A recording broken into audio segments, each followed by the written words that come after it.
우리나라의 식생 분포에 대해서 알아보겠습니다. 식생 분포는 크게 수평 분포와 수직 분포로 구분할 수가 있습니다.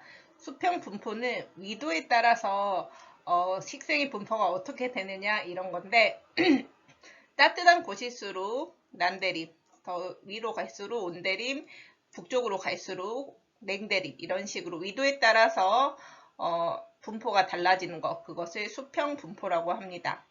그래서 난대림, 온대림, 냉대림 순으로 북부지방 가면서 달라지는데요. 난대림과 냉대림이 무엇이냐면 냉대림은 주로 침엽수, 이렇게 우리가 소나무, 전나무처럼 이렇게 잎이 침처럼 되어 있는 거를 침엽수라고 해요. 엽이 엽이에요. 잎이 침처럼 생겼다. 그 다음에 온대림은 주로 낙엽 화렵수. 화렵수가 뭐냐면 잎이 침처럼 생긴 걸 침엽수라고 하고 잎이 넓은 거, 요런 것을 화렵수라고 한다. 그래서 온대림에서는 가을에 낙엽이 지는 낙엽 화렵수랑 침엽수가 혼재해서 나타나고요. 그 다음에 난대림, 가장 기후가 따뜻한 곳에서는 상록 화렵수림, 즉 항상 녹색인 잎이 두꺼운 나무들이 있다. 그래서 얘가 난대림의 대표적인 것, 얘가 침처럼 생긴 게 냉대림의 대표적인 것이라고 보면 됩니다. 그래서 냉대림은 높은 산 지역이랑 북부 지역에 있는 개마고원 일대, 온대림은 우리나라 대부분 지역에 분포합니다. 우리나라 온대기후이기 때문에. 그 다음에 난대림은 가장 따뜻한 곳, 남해안, 제주도 및 울릉도 해발고도가 낮은 지역에 분포한다. 그 다음 수직 분포는 뭐냐? 이번에는 해발 고도가 높아지면서 수직으로 가면서 기온이 낮아지잖아요. 그래서 해발 고도에 따라 다양한 식생이 나타나는 분포를 수직 분포로 알아볼 수가 있습니다. 대표적으로 수직 분포가 뚜렷한 곳이 한라산입니다. 여기 보면 지금 백두산만 하더라도 한 2개 정도 그 분포를 보이지만 한라산은 백두산보다는 조금 낮지만 색깔로 봤을 때도 좀 더 다양하게 분포되어 있는 것을 볼 수가 있죠. 실질적으로 한라산 식생의 수직 분포를 보면 이런 식으로 해발 고도가 높아질수록 다양한 식물 분포를, 식생 분포를 보여줍니다. 여기에서 2차 초지대라는 게 있는데 여기 있어요. 2차 초지대는 인위적으로 조성된 것으로서 이곳에서 이 제주도의 목축업이 주로 행해진다라고 보면 되겠습니다. 여기에서 가축이 뭐 풀을 뜯어먹고 이렇게 한다고 볼 수 있죠. 그래서 인위적으로 그 가축들을 키우기 위해 조성된 곳이다. 말이 여기서 풀 뜯어먹고 이런 것을 볼 수가 있습니다. 그래서 식생과 인간 활동을 인간이 여러 인위적 활동으로 인해 가지고 식생을 파괴하는 데 영향을 끼치고 있죠. 그래서 조림사업, 이거는 나무를 숲을 조성한다 등등을 통해서 해결하려고 노력을 합니다. 이번에는 식생을 배웠으니까 토양 분포를 보겠습니다. 우리나라 토양은 특히 2번 집중호우로 인해서 유기물도 유실될 때가 있고 화학비료를 농사 때문에 많이 쓰다 보니까 산성화된 경우가 많이 있는 편입니다. 그럼 이번에 토양의 종류를 크게 어떤 것들이 있는지 볼게요. 토양은 크게 성숙한 토양, 미성숙한 토양으로 구분됩니다. 성숙토는 말 그대로 토양 생성 기간이 길어서 토양층의 발달이 뚜렷하다.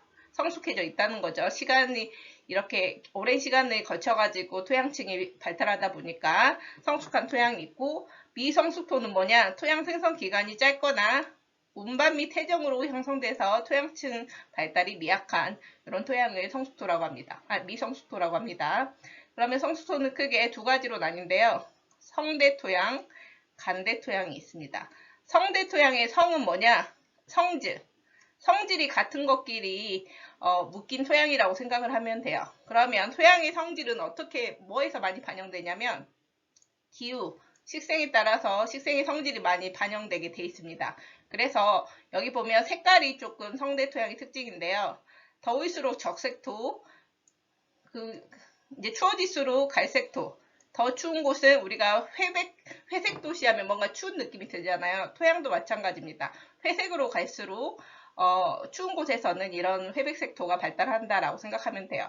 그래서 여기 그림을 보면 여기 아래쪽으로 여기 남부 쪽일수록 적황색토, 그다음 위쪽으로 갈수록 갈색토, 더 위로 가면은 회백색토, 북부 지역에 특히 많이 나타난다라고 생각하면 될 것 같아요. 왜냐하면 추우니까. 간대토양은 뭐냐? 성대토양은 말 그대로 위도에 따라서 남부에서 북부로 갈수록 적색토, 갈색 삼리토, 회백색토가 나타난다면 성대토양 사이사이에 어떤 특징이 있어가지고 나타난 토양인데 어떤 특징이 반영된 토양이냐면 모함, 기반암이 성질이 많이 반영된 토양인데 이게 무슨 말이냐? 어떤 지역에 석회암이 있어요. 그러면 그 석회암의 특성이 포함된 토양이 생길 수밖에 없죠. 그런 게 바로 석회암 풍화토. 또 제주도 같은 경우에는 화산 폭발이 있었죠. 그럼 이런 화산 회토 이런 게 많을 수밖에 없거든요. 그래서 그 기반암의 성질이 반영된 토양들이 성대토양 사이사이 있는 토양, 사이 간을 써서 간대토양이라고 합니다. 석회암 풍화토는 당연히 석회암 분포 지역에 많이 있을 수밖에 없어요. 그래서 우리가 지질 배울 때 이 석회암 분포 지역을 배웠었죠. 강원도 남부나 충청북도 북동부 지역이 주로 분포합니다. 그래서 다시 한번 성수토는 크게 성대토양, 간대토양이 있다. 그리고 성대토양은 색깔, 간대토양은 성대토양 사이사이에 모함의 성격을 많이 반영된 토양이고요. 이 성수토의 대표적인 것이 운반 및 퇴적으로 형성된 토양이라고 있죠. 그래서 충적토, 쌓을 충이거든요. 무언가 쌓아서 퇴적돼서 만들어진 토양인데 이건 바로 하천 주변의 충적지에 분포한다. 하천은 범람하면서 쌓일 수밖에 없거든요. 주변에. 그래서 이런 데 분포하고 비옥해서 농경에 주로 활용되고요.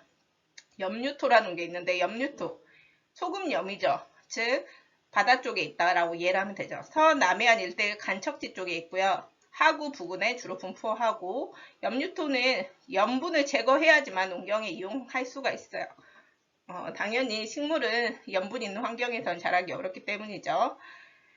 인간 같은 경우 토양과 인간 활동을 보면 인간으로 인해서 토양이 산성화가 심화되고 있다 이런 내용을 얘기했고 계속 도시화에 따라 개발하고 그러면 토양이 계속 깎이고 오염이 가속화되고 있어요. 그래서 어떤 노력을 하냐 해결 노력으로서 사방공사 계단식 경작, 등고선식 경작은 바로 이 토양 침식을 막으려는 대표적인 방법이고 이런 화학비료 사용으로 토양의 산성화를 막기 위해서는 유기질 비료 사용 등을 하고 있습니다.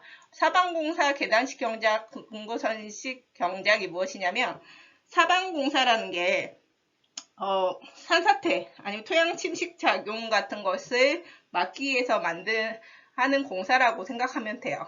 즉 뭐 식물을 심거나 콘크리트 구조물 같은 걸 설치해서 산사태 등이 일어나지 않게 방지하는 공사라고 생각을 하면 될 것 같아요. 그 다음에 계단식 경작은 말 그대로 계단 모양으로 농사를 짓는 거고 등고선식 경작 한번 그림으로 볼게요. 등고선식 경작 요건데요. 우리가 보성 녹차밭 이런 차밭에서 볼 수 있는 스타일이에요. 경사지에서 해발고도가 같은 지점을 따라 이랑이나 고랑 등을 만들어 작물을 재배하는 방법이다. 이랑 고랑이 뭐냐면 요거예요. 이렇게 볼록 튀어나온 게 이랑, 아래 파여있는 게 고랑. 여기서도 이랑 고랑이 번갈아 있죠.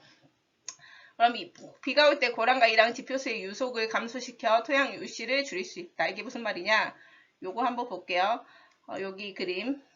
그냥 우리가 일자로 심으면 비가 오면 산사태로 이렇게 휩쓸려 가겠죠. 근데 이런 식으로 계단식으로 등고선식으로 경작을 하게 되면은 이렇게 비에 휩쓸리는 것보다는 이렇게 돼 있으면 깎이는 것도 덜할 수밖에 없겠죠. 그렇게 해가지고 토양 침식을 막는 방법이라고 보면 되겠습니다. 여기까지 할게요.